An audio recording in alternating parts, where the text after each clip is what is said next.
Welcome to this deep dive into one of the most misunderstood metrics in data science, R-squared.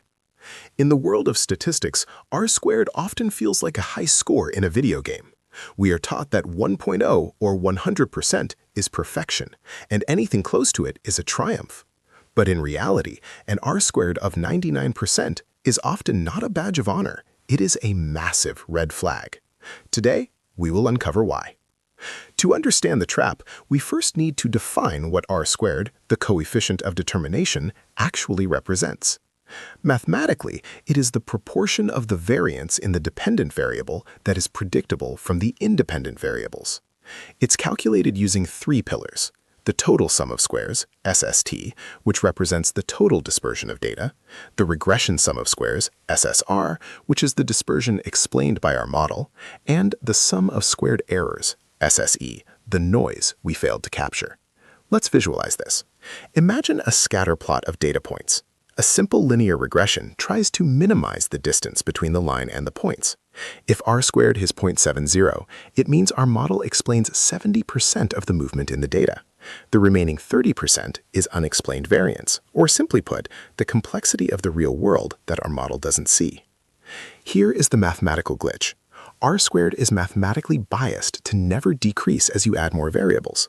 Whether you add a meaningful predictor, like temperature to predict ice cream sales, or a completely useless one, like the number of letters in the CEO's name, the R-squared will either stay the same or go up. This creates a false sense of security. This leads us to the overfitting trap. Overfitting happens when a model learns the noise in the data rather than the signal. Think of it like a student memorizing the specific answers to a practice exam instead of learning the underlying logic. When the actual exam comes with slightly different numbers, the student or the model fails miserably. When you see a 99% R-squared in a social science or business context, it usually means one of three things.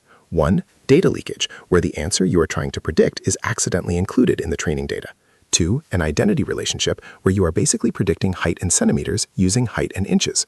Or 3. Spurious correlations, where two unrelated trends happen to move together by pure chance. Let's look at a practical example.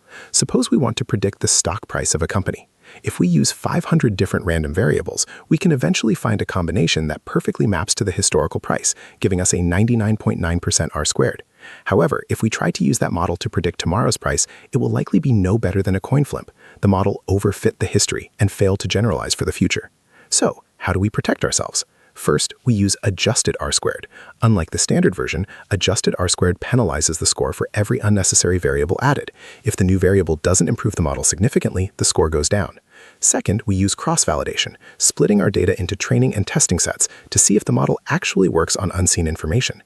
In conclusion, a high R-squared is not the end goal of statistics. Predictive power and model robustness are. If a model looks too good to be true, it probably is. Always look beyond the 99% and ask, is this a signal, or am I just looking at the ghost of the noise? References: 1. Gujarati, D9, Basic Economics. 2. Johnny Friend, Mathematical Statistics. 3. James W. Hastings, Tipshrani, An Introduction to Statistical Learning.